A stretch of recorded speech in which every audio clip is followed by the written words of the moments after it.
प्रस्तुत है रानी सारंधा का भाग 5।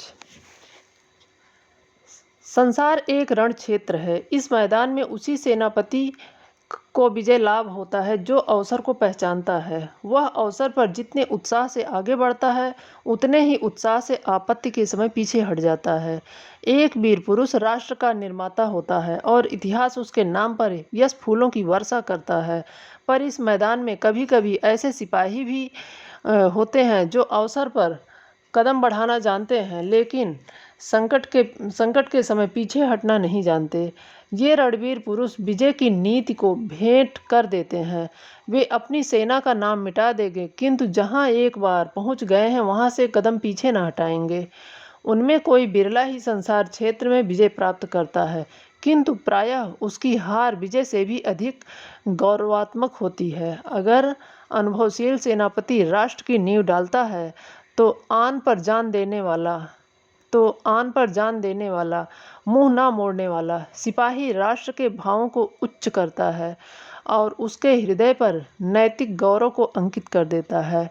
उसे इस कार्य क्षेत्र में चाहे सफलता ना हो, किंतु जब किसी वाक्य या सभा में उसका नाम जुबान पर आता है तो श्रोतागण एक स्वर से उसकी कीर्ति गौरव की प्रतिध्वनि करते हैं। सारंधा आन पर जान देने वालों में थी। शाहजहां मुइनुद्दीन चंबल के किनारे से आगरे की ओर चला तो सौभाग्य उसके सिर पर मूर्छल हिलाता था।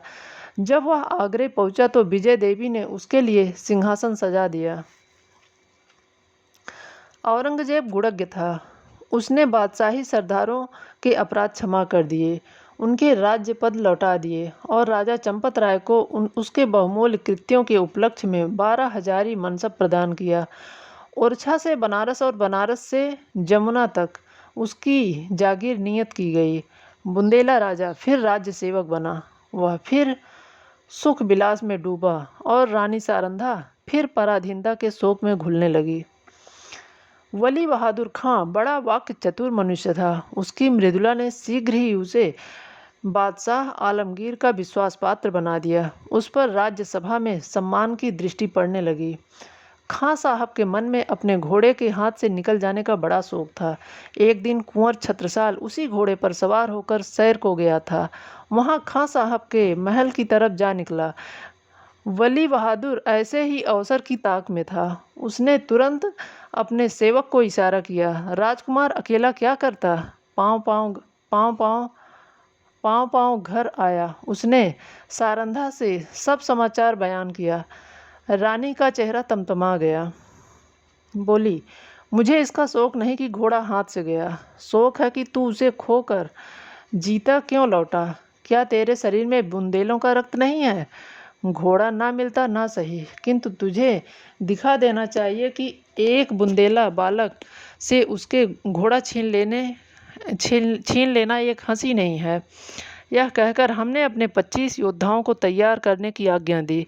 स्वयं अस्त्र धारण किए और योद्धाओं के साथ वली बहादुर खां के निवास स्थान पर जा पहुंची। खां साहब उसी घोड़े पर सवार होकर दरबार चले गए थे। सारंधा दरबार की तरफ चली और एक क्षण में किसी बेगवती नदी के सदृश बादशाही दरबार के सामने जा पहुंची। वह कैफियत देखते ही दरबार में हलचल मच गई। अधिकारी वर्ग इधर उधर से आकर जमा हो गए। आलमगीर भी सहन में निकल आए। लोग अपनी अपनी तलवारें संभालने लगे और चारों तरफ शोर मच गया। कितने ही नेत्रों ने इसे दरबार में अमर सिंह की तलवार की चमक देखी थी। उन्हें वही घटना फिर याद आ गई। सारंधा ने उच्च स्वर से कहा, खां साहब, बड़ी लज्जा की बात है। आपने वही वीरता जो चंबल के तट पर दिखानी चाहिए थी, आज एक अबोध बालक के सम्मुख दिखाई है। क्या यह उचित था कि आप उससे घोड़ा छीन लेते? वली बहादुर खां की आंखों में अग्निज्वाला निकल रही थी। वे कड़ी आवाज से बोले, किसी गैर को क्या मजाल है कि मेरी चीज अपने काम में लाए। रानी, वह आपकी चीज नहीं, मेरी है। मैंने उसे रणभूमि में पाया है। उस पर मेरा पूरा अधिकार है। क्या रणनीति की इतनी मोटी बात भी आप नहीं जानते?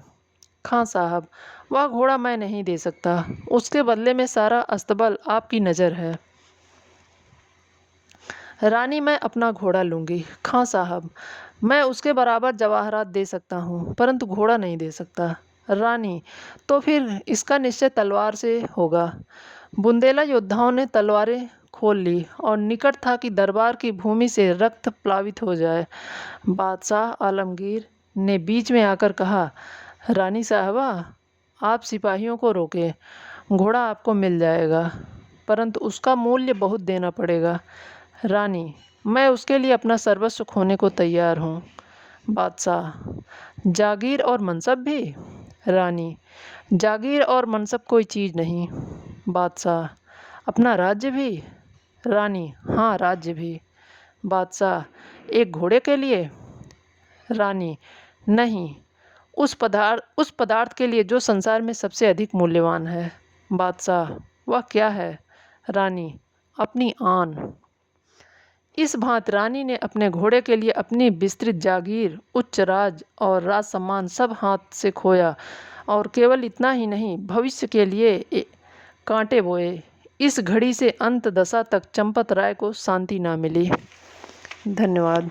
शेष अगले भाग में।